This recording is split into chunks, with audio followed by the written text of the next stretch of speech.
Theodore Hood stood motionless before his father's mahogany casket at St. Michael's Cemetery, his tall frame rigid in his perfectly tailored black suit. At 42, he'd transformed Hood Construction from his father's modest local operation into a regional powerhouse that dominated the market.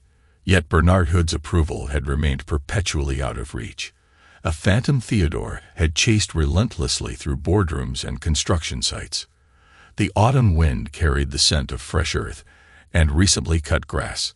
His wife of 15 years, Kristen Berry, pressed herself against his side, her manicured fingers squeezing his arm in what appeared to be a gesture of comfort. Theodore noticed the unfamiliar scent of her perfume, a detail his mind filed away automatically, like the countless other minute observations that had helped him build his empire. "I'm so sorry for your loss, Mr. Hood," muttered James Parker, one of the senior project managers who'd worked with Bernard for over 2 decades. The man's weathered face showed genuine grief as he shook Theodore's hand. "Thank you, James. Dad always spoke highly of you." Theodore's voice remained steady, controlled. He'd learned early in his career that success demanded perfect composure, even when delivering layoff notices or terminating multi-million-dollar contracts. The procession of mourners continued. Business associates in expensive suits mixed with construction workers in their Sunday best, all united in their respect for Bernard Hood. Theodore acknowledged each condolence with the appropriate combination of gratitude and solemnity, while his mind repeatedly returned to the peculiar circumstances of his father's death. "Your father was a great man," said Michael Chun, a longtime supplier. "He gave me my first contract when no one else would trust a new business. He had an eye for potential," Theodore replied, remembering how his father had built relationships with small suppliers, nurturing them into reliable partners. It was one of the many lessons Theodore had learned and expanded upon. As the crowd thinned, Theodore caught snippets of hushed conversations among the remaining mourners. "So sudden. He was in such good shape. Ran every morning, didn't he? Never missed a day, rain or shine." Their words echoed Theodore's own doubts. The medical examiner had ruled it a heart attack, but the conclusion hadn't sat right with him. Bernard had been extraordinarily fit for his 68 years, maintaining a strict routine of 5-mile runs every morning. Theodore had always admired that dedication, even as he'd struggled to earn his father's approval in other areas. Sarah Martinez, his executive assistant, approached with red-rimmed eyes. "Mr. Hood, I've rescheduled all your meetings for the next week. The Morgan contract review can wait." "No," Theodore said firmly. "Keep tomorrow's meeting. Dad wouldn't want the business to suffer." He saw approval in Sarah's eyes. She'd worked with him long enough to understand that work was his anchor. The last of the mourners departed, leaving Theodore alone with Kristen. She leaned closer, her breath warm against his ear. The unfamiliar perfume was stronger now, expensive, and slightly cloying. "You know why he had that heart attack?" she whispered, her voice carrying an unfamiliar edge that made Theodore's instincts surge to attention. "He caught me and your brother in his bed." Theodore's mind immediately began calculating, analyzing, but his face remained impassive. Years of high-stakes negotiations had taught him the value of an unreadable expression. "But that's not the best part," Kristen continued, her words dripping with malice. "I've been poisoning your coffee for months, just like I did to him." She paused, savoring the moment. "Too bad you already drank today's cup." Theodore turned to face her fully, his 6'2" frame towering over her. A small smile played at the corners of his mouth as he reached into his pocket and withdrew his phone. With deliberate slowness, he held up the screen, showing her the active recording. "The police loved your confession," he said, his voice carrying the same tone he used when crushing competitors. "By the way, that coffee, I switched our cups." The color drained from Kristen's face, her carefully applied makeup now a mask of horror. Her mouth opened and closed, but no words emerged. "You should have learned more about me before you tried this," Theodore continued, his voice low and dangerous. "I don't lose. Ever." Kristen stumbled backward, her heel catching in the soft grass. Theodore didn't move to help her regain her balance. "How?" she managed to whisper. "How long have you known?" "Long enough to ensure you and Floyd won't escape the consequences." He checked his watch. A Patek Philippe his father had given him when Hood Construction landed its first major contract. "The police should be processing the evidence from our house right now. Every cup of coffee you doctored, every conversation you had with Floyd, all documented." "You can't prove anything," Kristen said, but her voice trembled. Theodore's laugh was cold. "You'd be surprised what money and connections can prove. Did you really think you could conspire with Floyd under my roof without me noticing? I built $1 billion company by paying attention to details." He stepped closer, his voice dropping to a whisper. "You killed my father. You tried to kill me. Did you really think I'd let you live happily ever after with my worthless brother?" Kristen's face contorted with rage. "Your father was a controlling bastard, just like you. Floyd is twice the man you'll ever be." "Floyd is a weak, pathetic parasite," Theodore replied calmly. "And now he's a murderer's accomplice. I wonder how he'll handle prison. He couldn't even handle working a regular job." A police siren wailed in the distance, growing closer. Kristen's eyes widened with panic. "You should run," Theodore suggested, his tone conversational. "It won't help, but it might make things more interesting." He smiled, the expression reminiscent of a predator. "I do enjoy a good chase." As Kristen turned to flee, Theodore remained by his father's casket, perfectly composed. He placed a hand on the smooth wood. "I learned from you, Dad," he murmured. "Never show weakness, never forgive betrayal, and never, ever leave loose ends." He watched as 2 police cars pulled up to the cemetery entrance, their lights flashing. Detective Valerie Woods stepped out of the first car, her badge glinting in the autumn sun. She caught Theodore's eye and nodded slightly. Theodore straightened his tie and prepared to give his statement. The game was just beginning, and he intended to savor every moment of his revenge. 3 weeks before Bernard Hood's death, Theodore sat in his home office, reviewing security footage on multiple monitors. The cameras had been installed discreetly throughout his house, their presence known only to him and the elite security firm he'd hired. On one screen, Floyd Hood paced nervously in the dining room, waiting for their weekly family dinner to begin. Theodore leaned back in his leather chair, studying his younger brother's movements. At 39, Floyd still possessed the boyish good looks that had helped him charm his way out of countless problems. But years of hard living had left their mark. His designer clothes hung slightly loose on his frame, and his hands trembled as he checked his phone repeatedly. "Sir," Sarah Martinez's voice came through the intercom. "Your wife asked me to remind you about dinner." "Thank you, Sarah. You can head home now." Theodore switched off the intercom and rose, adjusting his cuffs. He'd kept his regular office hours despite it being Sunday. Another lesson from his father about dedication.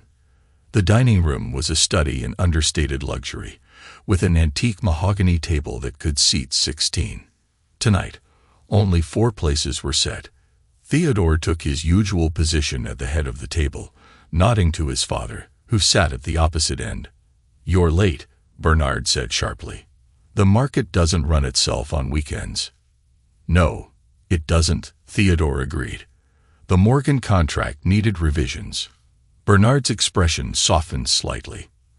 "The shopping center development. Good. That's a $50 million project." 65 after the revisions, Theodore corrected, noting how Floyd's shoulders tensed at the casual mention of such large sums. Kristen entered from the kitchen, carrying a serving dish. "A family favorite, Bernard. Beef Wellington." "Thoughtful of you," Bernard replied, though his tone suggested otherwise. Theodore watched the interaction carefully. Something was off about Kristen's solicitous behavior toward his father, just as something was wrong about the way Floyd couldn't seem to look directly at either of them. "How's the job search going, Floyd?" Bernard asked as Kristen served the food. Floyd's fork clattered against his plate. "Actually, I've got some promising leads. A friend of mine knows someone in commercial real estate. Another friend with connections. Theodore interrupted. Like the friend who convinced you to invest in that Bitcoin scheme last year. That was a legitimate opportunity, Floyd protested. The timing was just wrong. The timing's always wrong with you, isn't it? Theodore took a sip of wine. How much was it again? $200,000 from your trust fund. Boys, Bernard warned, but there was weariness in his voice rather than authority. Theodore noticed Kristen's hand brush Floyd's shoulder as she passed behind him. A gesture too intimate for his sister-in-law. His suspicions, already aroused by their recent behavior, crystallized into certainty. "Tell me, Floyd," Theodore said pleasantly. "How do you afford those Ferragamo shoes on unemployment? They're from this season's collection, aren't they?" Floyd shifted uncomfortably. "I had some savings." "Savings?" Theodore laughed. "You burned through your trust fund on get-rich-quick schemes and gambling. The only savings you've ever had came from Dad bailing you out." "That's enough," Bernard interjected, setting down his fork with deliberate care. "We're having dinner as a family." Theodore met his father's gaze. "Family? Is that what we're calling it now?" An uncomfortable silence fell over the table. Kristen busied herself with her food, while Floyd drained his wine glass and immediately reached for the bottle. "How's the new project in Portland progressing?" Bernard asked, clearly attempting to change the subject. "On schedule and under budget," Theodore replied. Unlike Floyd's last attempt at joining the business. "What was the final cost overrun on that warehouse project?" $3 million. "I had supply chain issues," Floyd muttered. "You had competence issues," Theodore corrected. "The same issues you've had your entire life. Always looking for shortcuts, always expecting Dad to clean up your messes." Bernard set down his fork. "I said that's enough, Theodore. Your brother's trying to get back on his feet." "He's been trying to get back on his feet for 20 years, Theodore responded. "Meanwhile, I've turned your company into one of the largest construction firms in the region. But please, keep defending him. Keep enabling his failures." Floyd stood abruptly, his chair scraping against the floor. "You think you're so perfect, don't you? Dad's golden boy. The big success story. You have no idea what's really going on around you." Theodore smiled coldly. "Don't I?" Kristen laid a hand on Floyd's arm. "Honey, sit down, please." The endearment hung in the air like smoke. Bernard's head snapped up, his eyes narrowing as he looked between his younger son and his daughter-in-law. Theodore watched the scene unfold with calculated interest. Floyd's face had gone pale, while Kristen seemed to realize her mistake too late. "I think," Theodore said quietly, "this dinner is over." He stood and walked to his home office, closing the door behind him. Through the security feeds, he watched as Floyd practically ran from the house, followed shortly by Kristen. Bernard sat alone at the table for a long time, his face a mask of confusion and growing suspicion. Theodore picked up his phone and dialed a number from memory. "Roger, I need your services. Something's wrong in my house, and I want to know everything." He paused, listening. "Yes, everything. Whatever it costs. I want cameras, bugs, the works, and I want it done yesterday." He ended the call and turned back to the monitors, watching as his father finally rose from the table and walked slowly toward the front door. Bernard's posture showed his age for the first time Theodore could remember. "I warned you about Floyd," Theodore murmured to the empty room. "I warned you every time you bailed him out, every time you gave him another chance. Now look what it's cost you." He opened his laptop and began composing an email to his private investigator. Whatever was happening in his house, whatever scheme Floyd and Kristen were planning, he would uncover it. And when he did, there would be no mercy. Theodore Hood didn't believe in second chances. He believed in consequences. Detective Valerie Woods' office at the police department was a testament to organized chaos. Case files covered every available surface.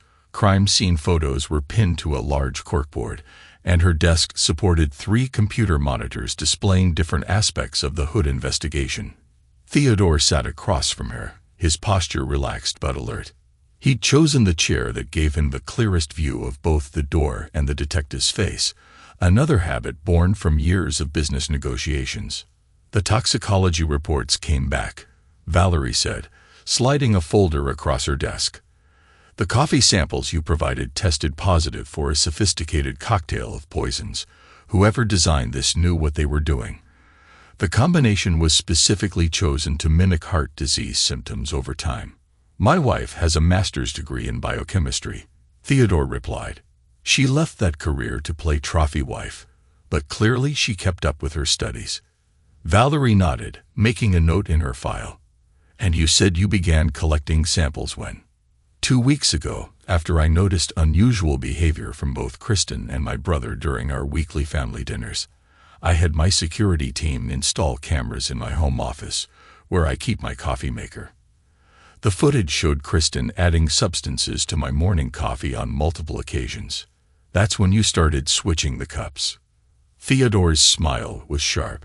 I've made it a habit never to drink anything Kristen prepares. I've been collecting samples and having them tested privately for weeks. The results matched what your lab found. Valerie leaned forward, her dark eyes intense. Mr. Hood, your wife and brother have disappeared. They cleaned out their accounts yesterday morning. We found evidence of extensive planning, fake passports, offshore accounts, the works. They'd been preparing this for months. Of course they had, Theodore said calmly. Floyd never could handle money, but Kristen's always been clever. She would have known they'd need an escape plan. There's more.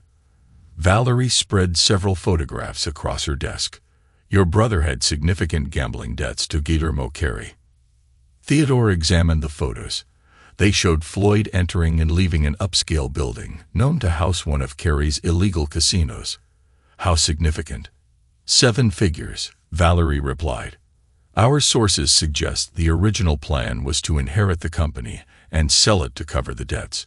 Your father discovering their affair forced them to accelerate their timeline.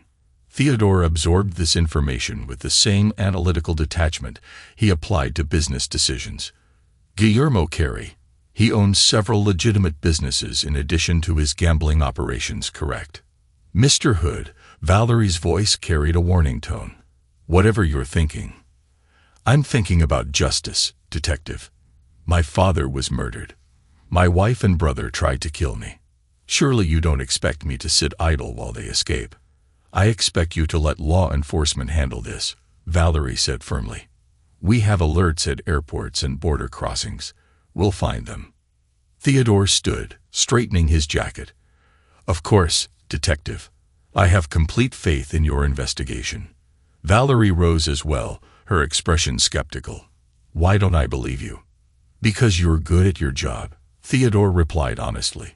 But ask yourself this. If they've been planning this for months, do you really think airport alerts will stop them? They'll have multiple escape routes planned. And you think you can find them when we can't? Theodore moved to the door, then paused.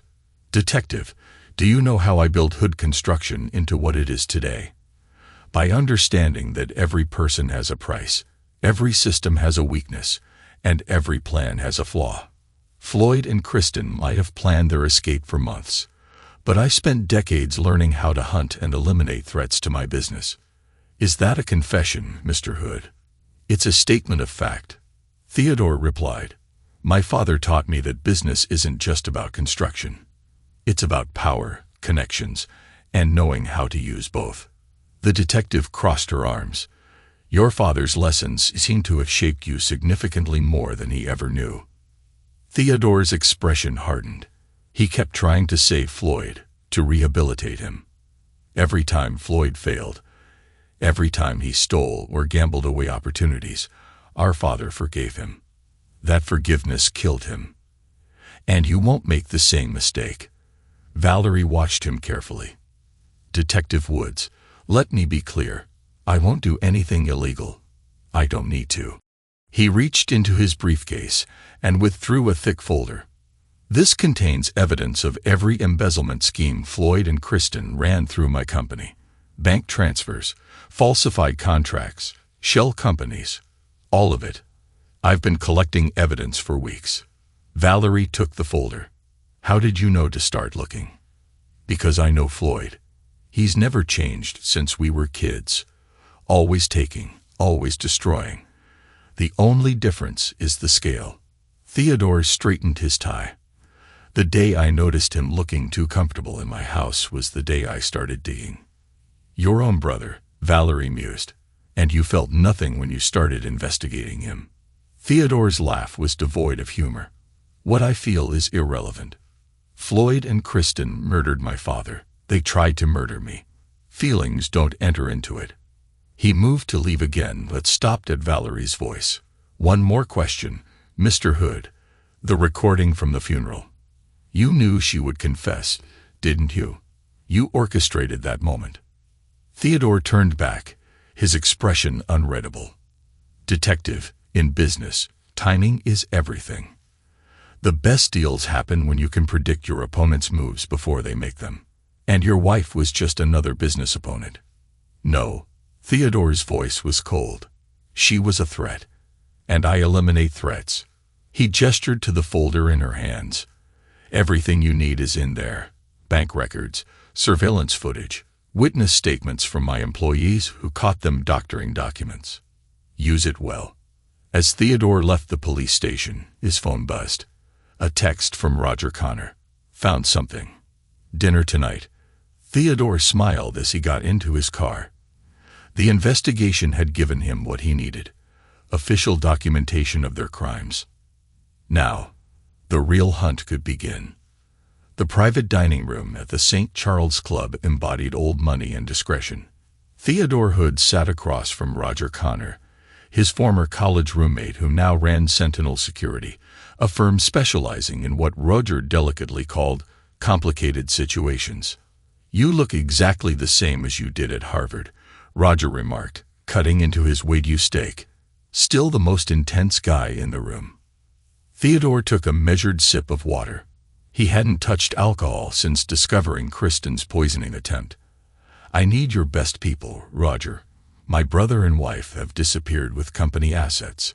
Roger's jovial expression shifted to professional focus. How much are we talking about? Enough to make it worth your while. Theodore placed a thick envelope on the table. This is just the retainer. I want everything. Surveillance, phone records, financial tracking. And I want someone who can find people who don't want to be found. Roger picked up the envelope without checking its contents. I know just the person. Melvin Head, former CIA, specializes in fugitive recovery. He's not cheap. Neither am I. Theodore replied, his tone as sharp as when acquiring failing companies. I want him on this exclusively. Roger nodded, pulling out his phone. After a brief conversation, he looked up. He can meet us here in 30 minutes. Good. Theodore straightened his tie. While we wait, tell me about your international capabilities, particularly in Mexico. Roger's eyebrows rose slightly. You already have a lead. I have suspicions. Floyd's never been creative. He always runs to the same places, uses the same patterns. The question isn't where they've gone. It's who's helping them get there. Melvin Head arrived precisely on schedule. He was unremarkable in appearance. Medium height, medium build, graying hair. Exactly what you'd want in someone whose job was to disappear into crowds while tracking targets. Mr. Hood, Melvin said, taking the seat.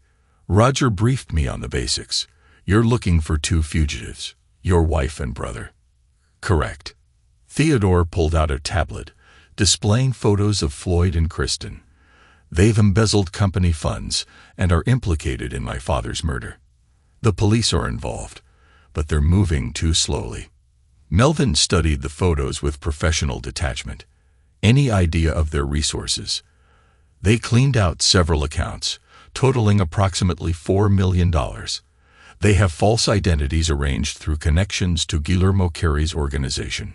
Melvin's expression didn't change at the mention of Carey's name, But Theodore noticed the subtle shift in his posture. The casino owner. Correct, Theodore said. His network is extensive. So is mine, Melvin replied. I'll need daily updates, credit card transactions, phone records, security camera footage. I want to know where they sleep, what they eat, and who they talk to. You'll have it, Theodore assured him. Now find them. Over the next week, Theodore established a command center in a secure office at Hood Construction's headquarters. Multiple screens displayed financial data, travel records, and surveillance feeds. Sarah Martinez coordinated with Melvin's team, maintaining a detailed timeline of Floyd and Kristen's movements. Sir, Sarah called out one morning. Melvin's on line 1. Theodore picked up immediately. Report. Your brother's not as clever as he thinks, Melvin said. They're using false identities arranged by one of Guillermo's associates, but they made mistakes. Kristen used her personal credit card at a gas station in Mexico City 3 days ago. Amateur move, Theodore murmured. She's getting sloppy. There's more, Melvin continued. They've been moving money through a series of shell companies, but the pattern is traceable. I recommend bringing in a forensic accountant. Theodore smiled coldly. Already done. Cora Bennett starts tomorrow. Cora arrived early the next morning, her reputation for financial investigation preceding her.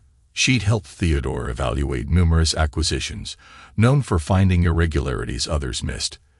I need everything, Theodore told her, providing access to the company's financial records. Every transaction, every contract, every subsidiary. Find out how deep this goes. Cora worked methodically, her fingers flying over her keyboard as she traced money through a labyrinth of accounts and shell companies. After 3 days of intense analysis, she requested a meeting. They've been clever, she admitted, spreading documents across Theodore's desk, but not clever enough. Floyd and Kristen have been siphoning money from the company for months through a sophisticated scheme involving subcontractors. Theodore examined the documentation. Show me. They created fake companies that appear to be legitimate subcontractors.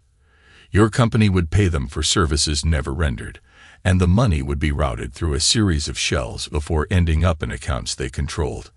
How did they hide this from our auditors? The paperwork was perfect.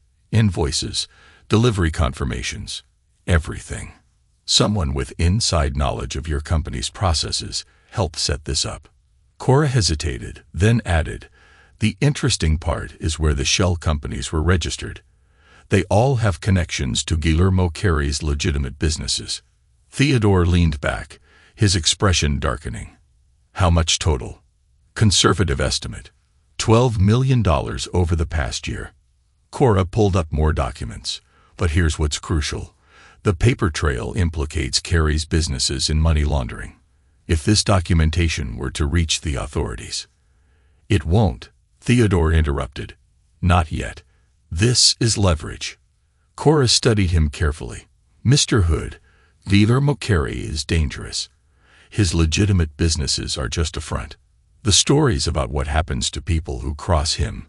I'm counting on his reputation, Theodore said, moving to the window.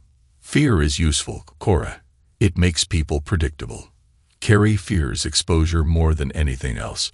His entire empire depends on maintaining a legitimate facade. What are you planning? I'm going to make him an offer he can't refuse. Theodore turned back to her. I want every piece of documentation showing connections between his businesses and these shell companies. Every transaction, every registration, every point of contact. Make it ironclad. Cora nodded slowly. It'll take a few days to compile everything properly. You have too. And Cora, his voice carried a clear warning. This stays between us. If anyone asks, you're doing routine audit work. After she left, Theodore called Roger. I need a meeting with Guillermo Carey. Make it happen. Are you insane? Roger's voice cracked slightly. The man's a psychopath. He once had a guy's fingers cut off for shorting him $5,000. Then he'll understand the importance of protecting his investments, Theodore said evenly. Set it up, Roger. Use whatever connections you need. This is a bad idea, Theo. A really bad idea. No, Roger. This is business. Theodore ended the call and turned back to the financial documents. Everything was falling into place. Floyd and Kristen thought they were clever, using Carrie's network to hide. They didn't realize they'd given Theodore exactly what he needed to destroy them all. Guillermo Carrie's official business headquarters occupied the top floor of a downtown high-rise. The decor screamed new money, lots of gold trim and modern art that had clearly been chosen for price rather than taste. Theodore noted the security cameras covering every angle and the subtle bulges under the jackets of the men positioned strategically around the reception area. "Mr. Carrie will see you now," the receptionist announced. Theodore followed a suited guard through double doors into Carrie's inner sanctum. The office was designed to intimidate: massive desk, artwork worth millions, and windows offering a god's-eye view of the city below. Guillermo Carrie rose as Theodore entered. He was shorter than Theodore had expected, but his presence filled the room. His tailored suit couldn't quite hide the street fighter's physique underneath. "Mr. Hood," Carrie's accent carried hints of his Mexican heritage. "This is an unexpected pleasure. I wasn't aware Hood Construction had interests in the entertainment industry." "We're always looking to diversify," Theodore replied smoothly, accepting the offered seat. "Your development projects have caught our attention." Carrie's smile was practiced. "Of course, though I have to wonder why Hood Construction's CEO came personally. Usually, these initial meetings are handled by development teams." "Usually," Theodore agreed, opening his briefcase. "But this isn't a usual situation." He placed a thick folder on Carrie's desk. The other man made no move to open it. "What exactly are we discussing, Mr. Hood?" "Mutual interests." Theodore leaned forward slightly. "You've been helping my brother and his lover hide. They're using infrastructure you provided. False identities, safe houses, transportation networks. Very professional." Carrie's expression didn't change, but the temperature in the room seemed to drop. "I'm not sure what you're talking about." "No." Theodore opened the folder himself, spreading out documents. "These shell companies that have been siphoning money from Hood Construction.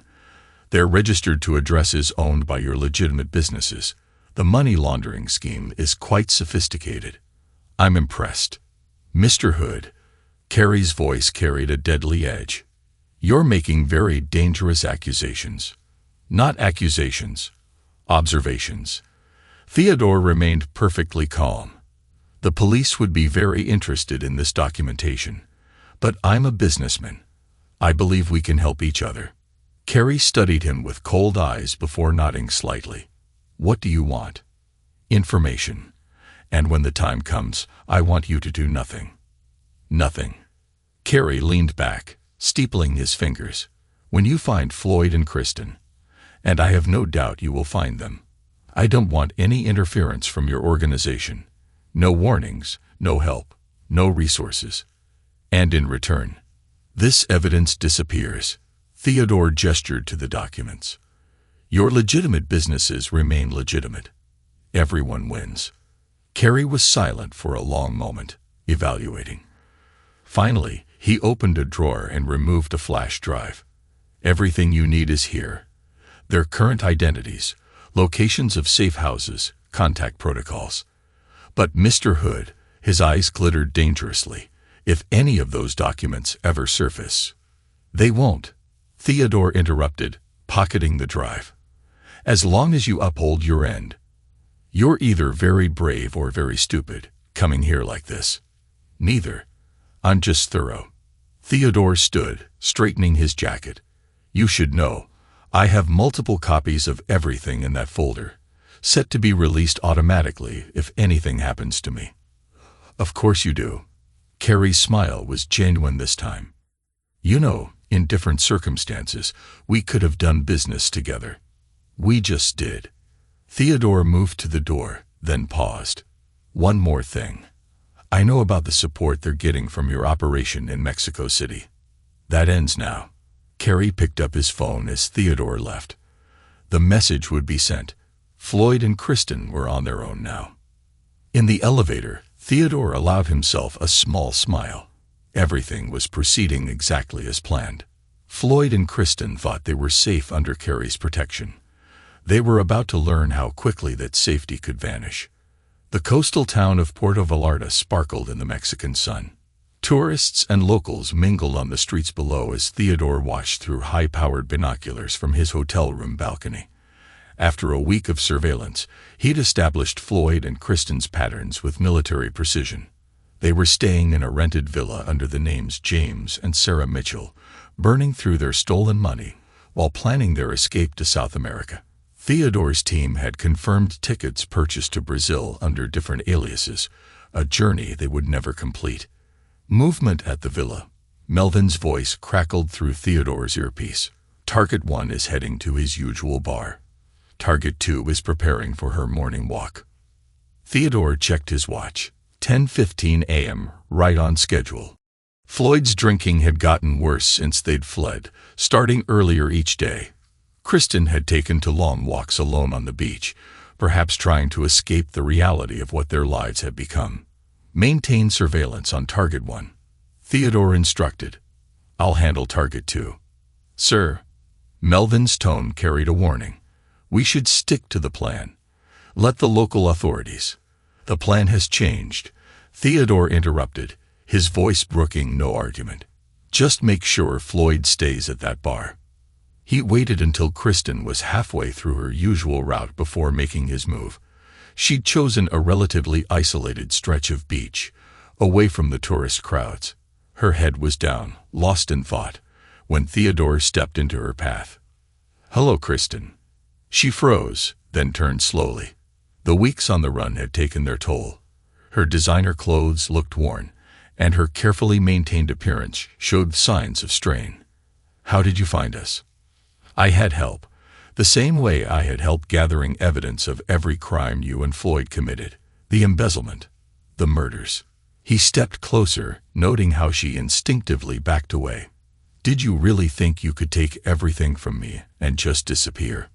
You don't understand, Kristen began, her voice shaking. I understand perfectly, Theodore interrupted coldly. You killed my father. You tried to kill me.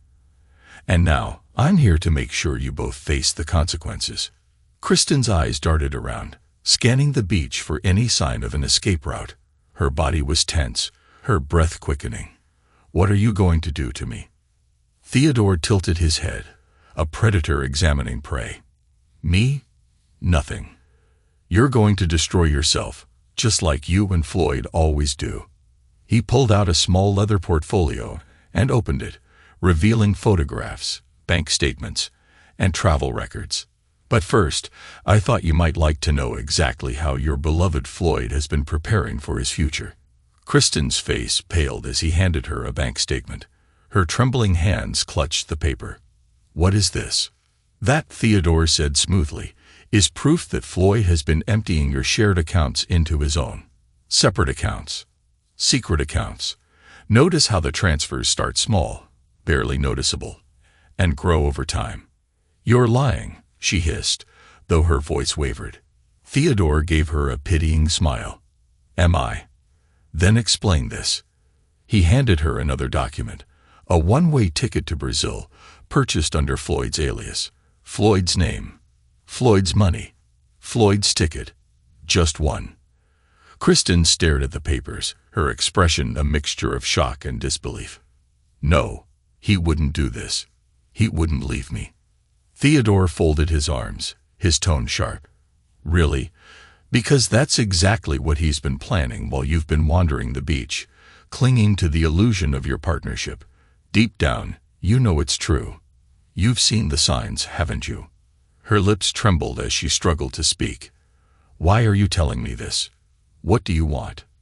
Theodore stepped closer, his towering frame casting a shadow over her. What I want is simple. Justice. And for once, I'm giving you a choice. Confess to everything. Testify against Floyd and Guillermo Carey. Do that, and I'll ensure you serve your sentence in a minimum security prison, a place where you'll still have a semblance of a life. Or Kristen's voice cracked. Or what? Or stay with Floyd, Theodore said coldly. Watch him drain the last of your money. Watch him vanish while you're left behind to face the authorities alone. You'll spend the rest of your life looking over your shoulder, hunted, desperate, and powerless. Tears filled Kristen's eyes as her grip on the papers faltered. How do I know you'll keep your word about the prison? Because unlike Floyd, Theodore said, his tone razor-sharp, I understand the value of keeping promises. Here. He pulled a burner phone from his pocket and handed it to her. This has one number programmed into it, Detective Valerie Woods. Use it to make the deal. You have 24 hours. Kristen hesitated, staring at the phone as if it might explode. And if I don't? Theodore's expression turned to steel. Then I release everything. The embezzlement records, the evidence of your involvement in my father's murder, the shell company connections. The authorities will hunt you down like the criminal you are. He turned to leave, then paused, looking over his shoulder. Oh, and Kristen, don't try to warn Floyd. My people are watching. One wrong move, and the deal is off. As he walked away, Theodore spoke into his earpiece. Melvin, ensure Floyd stays at the bar. Kristen needs some time to stew. Understood, Melvin replied. Target 1 is still drinking heavily. No sign he suspects anything. Theodore returned to his hotel, where he watched the events unfold through his surveillance feeds. Kristen returned to the villa, clutching the phone and the documents like lifelines. Floyd stumbled in hours later, his breath reeking of alcohol and his movements unsteady. The tension between them was palpable, their once fragile alliance unraveling before Theodore's eyes. Sir, Melvin's voice came through again. Target 1 has been attempting to access his Brazilian accounts. He's made 3 failed attempts to log in today. Looks like he's getting sloppy. Good, Theodore replied, his voice cool. Let him feel the pressure. Fear makes people careless. As the sun set over Porto Vallarta, the villa became a stage for Theodore's meticulously orchestrated drama. Kristen's darting glances and nervous fidgeting only fed Floyd's growing paranoia. Every time he checked his phone or disappeared into another room, her suspicion deepened. They were trapped in a psychological war, neither trusting the other, both believing they could outmaneuver the other. Theodore leaned back in his chair, a glass of water in hand, and murmured, Sometimes the best weapon is the truth. You just have to know how to use it. By the following morning, the cracks in Floyd and Kristen's alliance had widened into a chasm. Theodore's surveillance showed Kristen clutching the burner phone, her finger hovering over the call button. Floyd, meanwhile, paced the villa like a caged animal, muttering angrily to himself. Sir, Melvin's update broke through Theodore's thoughts. Target 2 has made the call to Detective Woods. She's offering to turn herself in. Theodore smiled, his satisfaction cold and calculated. And so it begins. Kristen's voice trembled as she spoke into the burner phone. Detective Woods, I want to make a deal. I have information on Floyd Hood, Guillermo Carey, and the murder of Bernard Hood. I'll confess to everything. Through his surveillance feed, Theodore watched as Floyd, drunk and agitated, stumbled into the room and caught sight of her. His bloodshot eyes narrowed as they locked onto the phone in her hand. What deal? Floyd's voice slurred with rage. Kristen spun around, the phone slipping from her hand and clattering to the floor. Floyd, she stammered, backing away as he advanced on her. You treacherous bitch. Floyd lunged for her, his alcohol-fueled fury transforming into violence. You're going to sell me out, after everything we've been through. Kristen stumbled over a chair, her hands raised in defense. Floyd, stop. You were planning to leave me. I saw the bank accounts, the ticket to Brazil. You were going to run without me. Floyd froze for a moment, then sneered. So that's what this is about. Theodore got to you, didn't he? Showed you some papers, made you think I was going to betray you. Were they lies? Kristen shouted back, her voice hoarse. Tell me those accounts don't exist. Tell me you weren't planning to abandon me. Instead of answering, Floyd lunged again, this time grabbing her by the arm. "You're just as weak as he always said. You'd rather trust Theodore than stand by me." Through the cameras, Theodore observed their confrontation with detached interest. Every accusation, every confession, was being recorded, evidence he could use to seal their fates. "Sir," Melvin's voice crackled through his earpiece. "It's escalating. Should we intervene?" "Not yet," Theodore replied, his tone icy. "Let them expose everything first."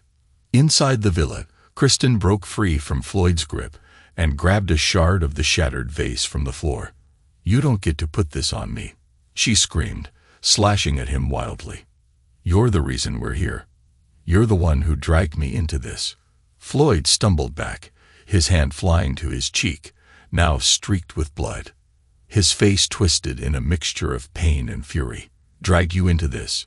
You planned this. You poisoned Bernard. You convinced me to steal from Theodore. None of this would have happened without you."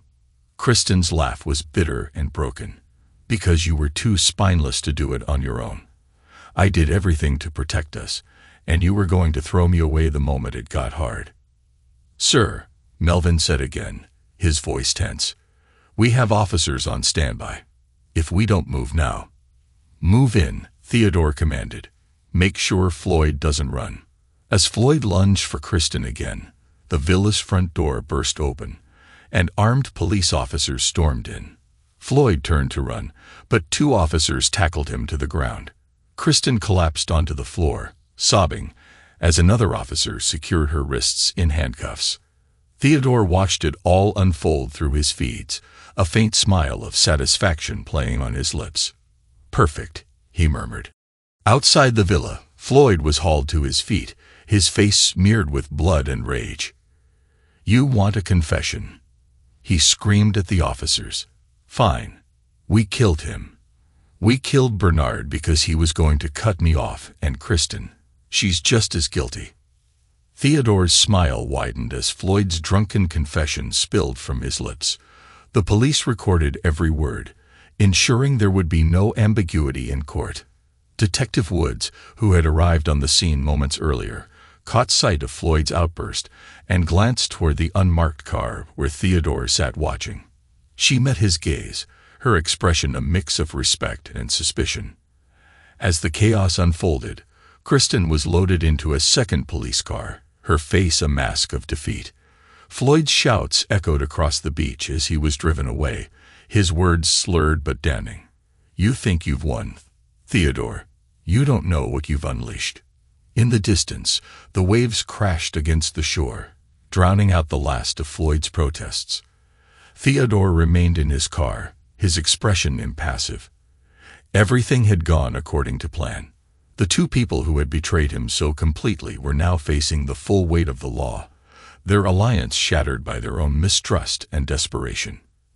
As the sun dipped below the horizon, Theodore turned to Melvin, who sat in the passenger seat. "Make sure the recordings are delivered to Detective Woods, and remind her that all of this was their doing, not mine." Melvin nodded. "Understood, sir. Anything else?" Theodore's gaze lingered on the villa, now swarming with law enforcement. "Yes, arrange for the property to be cleaned and put back on the market.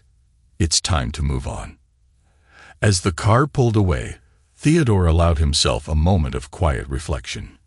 His father's killers had been brought to justice. His company was secure, and his own reputation remained untarnished. Floyd and Kristen had destroyed themselves, exactly as he had predicted. Revenge, Theodore mused, wasn't just about punishment.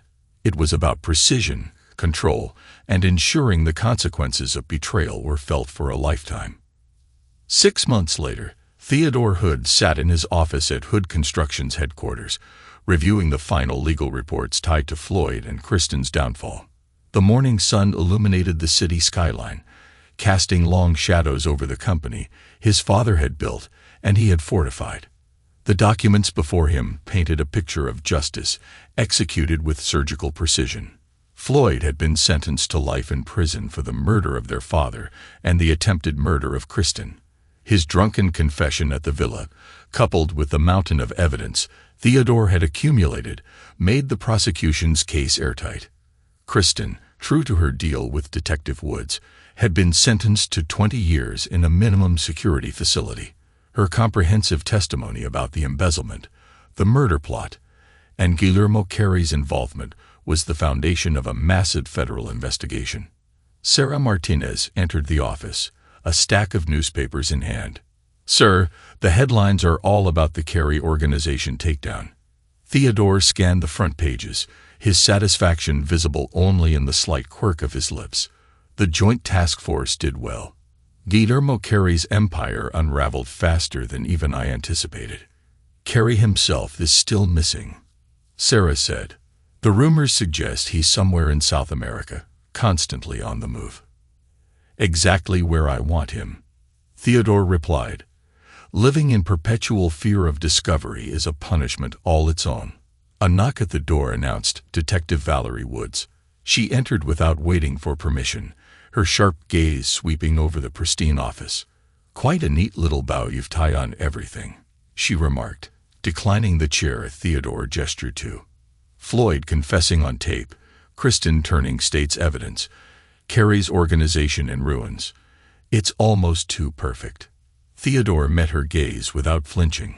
Sometimes, detective, justice prevails. He raised his coffee cup. "Drink." Woods smirked but shook her head. "No, thanks. Some cups are better left undrunk." She crossed her arms, studying him. "You orchestrated all of this, didn't you? Played Floyd and Kristen against each other. Set them up to destroy themselves." Theodore leaned back, his expression unreadable. "That's an interesting theory. Are you suggesting I somehow made my brother and wife embezzle millions, murder my father, and betray each other?" "I'm suggesting," Woods countered, "you knew exactly how they'd react when pushed. You set the stage. You didn't need to push them off the edge. They jumped on their own." Theodore's smile was sharp. "You're giving me too much credit, detective. I simply ensured the truth came to light. The rest was their doing." Woods studied him for a moment longer before turning toward the door. "You know," she said, pausing, "the most dangerous predators aren't the ones who use violence. They're the ones who use the law itself as a weapon." "An interesting perspective," Theodore replied. "I prefer to think of it as justice. My father's murder has been avenged, the guilty have been punished, and Hood Construction is stronger than ever." After she left, Theodore opened his desk drawer and removed an old photograph of Bernard Hood, standing proudly in front of their first major construction project. He placed it on his desk, angling it toward the window so it overlooked the city. "You taught me well, Dad," he murmured. "But forgiveness wasn't your strongest lesson." Sarah returned with a report on the Bernard Hood Foundation. "The new initiative is up and running. We're now helping over 10,000 families affected by addiction and fraud annually." Theodore nodded approvingly. "A fitting legacy for my father. Use the funds we recouped from Floyd and Kristen's accounts to expand the foundation's reach." "And Guillermo Carey?" Sarah asked cautiously. "He remains useful," Theodore said. "As long as he stays in hiding, his presence is a reminder to others of what happens when you cross me. If he resurfaces, we'll deal with him." Later that evening, Theodore visited St. Michael Cemetery. His father's grave was immaculately maintained, fresh flowers delivered weekly. The black granite headstone now bore the new Hood Construction logo, a symbol of the company's evolution. "You were right about so many things, Dad," Theodore said quietly. "But you were wrong about forgiveness. Mercy doesn't build empires, it destroys them." His phone buzzed, a notification about Floyd attempting yet another appeal, which had already been denied. Theodore dismissed it without a second thought. Every aspect of Floyd's imprisonment was carefully monitored to ensure his suffering remained precise and perpetual. Back at his penthouse, Theodore hosted a dinner for his executive team. The view of the city stretched out below, Hood Construction's new tower dominating the skyline. Sarah presented expansion plans for the next decade, outlining new markets and acquisitions. When the meal concluded, Theodore raised his glass of water. "To consequences," he toasted. The executives echoed the sentiment, none missing the significance of his words. They had all witnessed the lengths he went to protect what was his. As the evening wound down, Theodore returned to his home office and reviewed the latest reports. Floyd's prison records showed a man broken by his own guilt and paranoia, endlessly pacing his cell and muttering about conspiracies. Kristen, still in the minimum security facility, had developed rituals around her food and drink, convinced she might be poisoned. Their lives had become monuments to betrayal's price, a constant reminder that crossing Theodorehood carried consequences that lasted a lifetime. As Theodore gazed at the city lights, a faint smile crossed his lips. He had built an empire and ensured its survival by mastering the art of precision. Betrayal wasn't just punished, it was transformed into a lesson for all who dared to challenge him. Some questions, Theodore reflected, were better left unasked.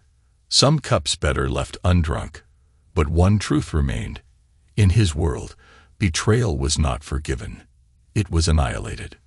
10 years later, Theodore Hood stood at the podium in front of Hood Construction's new global headquarters, addressing a crowd of media, employees, and business leaders gathered for the tower's inauguration. At 52, his presence commanded even more authority than before. Years of success had honed his edge to razor-sharp precision. "This tower represents more than corporate expansion," Theodore announced, his voice carrying easily over the assembled audience. "It represents resilience. 10 years ago, Hood Construction faced a threat from within. A betrayal that could have destroyed everything my father built. Instead, we emerged stronger, smarter, and more determined." The crowd erupted into applause, a testament to the legacy Theodore had forged. Standing at the side of the stage, Sarah Martinez, now the company's COO, watched with a mixture of pride and respect. She had been at Theodore's side during the darkest days of the company, and had risen through the ranks to become his most trusted executive. Under their leadership, Hood Construction had quadrupled in size, with projects spanning 3 continents. Its influence was unmatched, and its reputation for precision and loyalty had become industry legend. After the ceremony, Theodore returned to his new office at the top of the tower. Cora Bennett was waiting for him, her tablet loaded with financial reports. "The quarterly numbers exceed projections by 30%, she reported. "And the Bernard Hood Foundation is reaching more people than ever, over 15,000 families annually." "Good," Theodore replied. "And the other investments?" Cora hesitated, then nodded. "Floyd's appeal was denied last month, his 7th attempt. He remains in maximum security after that failed escape attempt 3 years ago. The psychological evaluations describe him as completely broken. He spends most of his days writing rambling letters to regulatory agencies about corporate corruption, but none of them are coherent enough to warrant attention." "And Kristen?" Theodore's tone was neutral, but his words carried weight. "Still in the minimum security facility in California. Eligible for parole in 5 years, Cora said. According to the prison psychiatrist, her paranoia has worsened. She won't eat or drink anything she hasn't personally sealed and stored. The staff has noted the irony." Theodore's cold smile returned. "The Bernard Hood Foundation makes annual donations to both facilities, I assume." "Of course," Cora replied. "Anonymous, as always. It ensures they have every opportunity to reflect on their choices." Sarah appeared in the doorway with Theodore's afternoon schedule. "Roger Connor called earlier. He wanted you to know he's retiring and selling his security firm. He also thanked you for the business over the years." "Send him something appropriate," Theodore said. "He was invaluable during the hunt." That evening, Theodore visited St. Michael's Cemetery, where his father's grave remained a testament to the family legacy. The black granite headstone bore the Hood Construction logo, a symbol of the empire Bernard Hood had founded and Theodore had transformed. "You were right about strength, Dad," Theodore murmured to the grave. "But you never understood the cost of forgiveness. You gave Floyd too many chances, and it killed you." I won't make the same mistake. Later, he hosted a private dinner in his penthouse for the executive team. The city stretched out below, Hood Construction's tower dominating the skyline. Plans for further expansion were laid out. New markets, acquisitions, and opportunities to extend the company's influence. As the evening concluded, Theodore raised his glass of water. "To consequences," he said. The team echoed the toast. They all understood the meaning behind the words. Everyone in the company had witnessed what happened to those who betrayed Theodore Hood. They had learned to fear the precision of his justice and the lengths he would go to protect what was his. Before retiring for the night, Theodore reviewed the latest surveillance updates on Floyd and Kristen. Floyd continued to pace his cell, muttering conspiracies and writing incoherent letters. Kristen remained in her self-imposed isolation, her rituals around food and drink reinforcing her paranoia. Their lives, Theodore reflected, were the ultimate monuments to the consequences of betrayal. Both had been destroyed, not by him, but by their own actions. He had merely set the stage, and they had played their parts to perfection.